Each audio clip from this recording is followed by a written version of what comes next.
ലോക്സഭയിൽ കോൺഗ്രസ് നേതാവ് രാഹുൽ ഗാന്ധി നടത്തിയ ഹൈന്ദവ വിരുദ്ധ പരാമർശം ചൂടേറിയ ചർച്ചകൾക്കും വാദപ്രതിവാദങ്ങൾക്കുമാണ് വഴിയൊരുക്കിയത്. രാഹുൽ ഗാന്ധി മാപ്പ് പറയണമെന്ന് ബി.ജെ.പി. ആവശ്യപ്പെട്ടു. ചൊവ്വാഴ്ച വൈകിട്ട് പ്രധാനമന്ത്രി നരേന്ദ്രമോദി പാർലമെന്റിനെ അഭിസംബോധന ചെയ്ത് സംസാരിക്കുമ്പോൾ രാഹുലിന്റെ പരാമർശങ്ങൾക്കെല്ലാം ചുട്ട മറുപടി നൽകുമെന്ന് ബി.ജെ.പി. വൃത്തങ്ങൾ അറിയിച്ചിരിക്കുകയാണ്. സഭയിൽ ഭരണഘടനയുടെയും ചില ഹിന്ദു ദൈവങ്ങളുടെയും ചിത്രങ്ങൾ ഉയർത്തിക്കാട്ടിയായിരുന്നു രാഹുലിന്റെ പ്രകോപനപരമായ പ്രസംഗം. നമ്മുടെ എല്ലാ മഹത് വ്യക്തിത്വങ്ങളും അഹിംസയെക്കുറിച്ചും ഭയം അവസാനിപ്പിക്കുന്നതിനെ കുറിച്ചുമാണ് പറഞ്ഞിട്ടുള്ളത്. എന്നാൽ ഹിന്ദു എന്ന് സ്വയം വിളിക്കുന്നവർ അക്രമത്തെയും വിദ്വേഷത്തെയും കുറിച്ചാണ് സംസാരിക്കുന്നത് എന്നായിരുന്നു രാഹുലിന്റെ വാക്കുകൾ.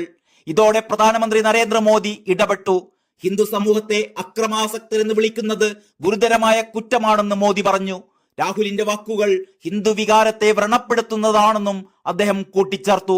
എന്നാൽ ഭരണഘടനയ്ക്കും ഇന്ത്യയുടെ അടിസ്ഥാന തത്വങ്ങൾക്കുമെതിരെ ബി.ജെ.പി. ആക്രമണങ്ങൾ അഴിച്ചുവിടുകയാണെന്നായി രാഹുൽ ഗാന്ധി.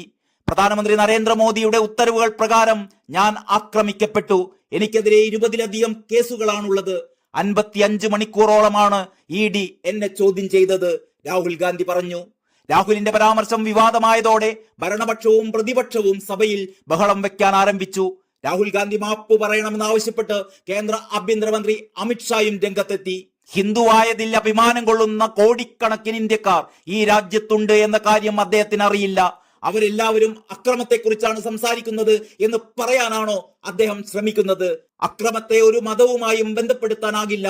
അദ്ദേഹം മാപ്പ് പറയുക തന്നെ വേണം, അമിത്ഷാ പറഞ്ഞു. ഹിന്ദുക്കൾ അക്രമകാരികളാണെന്ന രാഹുൽ ഗാന്ധിയുടെ പരാമർശത്തിലൂടെ ഹിന്ദുക്കളോടുള്ള കോൺഗ്രസിന്റെ വിദ്വേഷ മനോഭാവം വ്യക്തമായി എന്ന് കേന്ദ്ര ധനകാര്യമന്ത്രി നിർമ്മല സീതാരാമനും പറഞ്ഞു. സോഷ്യൽ മീഡിയ പ്ലാറ്റ്ഫോമായ എക്സിലൂടെയായിരുന്നു മന്ത്രിയുടെ വിമർശനം. കേന്ദ്രമന്ത്രി ജി കിഷൻ റെഡ്ഡിയും രാഹുലിന്റെ പരാമർശത്തെ വിമർശിച്ച് എക്സിൽ കുറിപ്പിട്ടു. ഹിന്ദുക്കൾ അക്രമകാരികളാണെന്ന പ്രസ്താവനയിലൂടെ രാഹുലിന്റെയും അദ്ദേഹത്തിന്റെ പാർട്ടിയുടെയും ഹിന്ദുക്കളോടുള്ള നിലപാട് വ്യക്തമായിരിക്കുന്നു. ഇതാദ്യമായല്ല കോൺഗ്രസ് ഹിന്ദുക്കളെ അപമാനിക്കുന്നത്. നേരത്തെ അവർ സനാതന ധർമ്മത്തിനെതിരെ വിമർശനവുമായി എത്തി. രാഹുൽ ഗാന്ധി മുഴുവൻ ഹിന്ദു സമൂഹത്തോടും മാപ്പ് പറയണം, അദ്ദേഹം പറഞ്ഞു. ഹിന്ദുക്കളെ അവഹേളിക്കുന്നത് വർഗീയവാദികളെ പ്രീണിപ്പിക്കാനാണെന്നും രാഹുൽ ഗാന്ധി മാപ്പ് പറയണമെന്നും ബി.ജെ.പിയുടെ സംസ്ഥാന അധ്യക്ഷൻ കെ സുരേന്ദ്രനും ആവശ്യപ്പെട്ടു.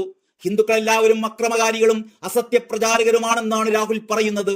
തിരഞ്ഞെടുപ്പിൽ പരാജയപ്പെട്ടതിന് ഹിന്ദുക്കളുടെ മേൽ രാഹുൽ ഗാന്ധി കുതിര കയറുകയാണ്.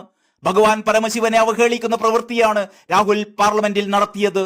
ചിന്മുദ്ര സങ്കല്പത്തെ രാഷ്ട്രീയ നേട്ടത്തിനു വേണ്ടി കോൺഗ്രസ് വികലമാക്കി അവതരിപ്പിക്കുകയാണെന്നും കെ സുരേന്ദ്രൻ പറഞ്ഞു. ഹിന്ദു ദൈവങ്ങൾ കയ്യിൽ ആയുധമേന്തിയത് ധർമ്മം സംരക്ഷിക്കാനാണ്. എന്നാൽ രാഹുൽ ഗാന്ധി എല്ലാം തെറ്റായി വ്യാഖ്യാനിക്കുകയാണ്. ശ്രീരാമൻ ജനിച്ചതിന് തെളിവില്ലെന്ന് സുപ്രീം കോടതിയിൽ സത്യവാങ്മൂലം കൊടുത്തവരാണ് രാഹുലിന്റെ പാർട്ടിക്കാരെന്നും വർഗീയവാദികളെ പ്രീണിപ്പിക്കാനാണ് രാഹുൽ ഹിന്ദുക്കളെ അവഹേളിക്കുന്നതെന്നും കെ സുരേന്ദ്രൻ വിമർശിച്ചു.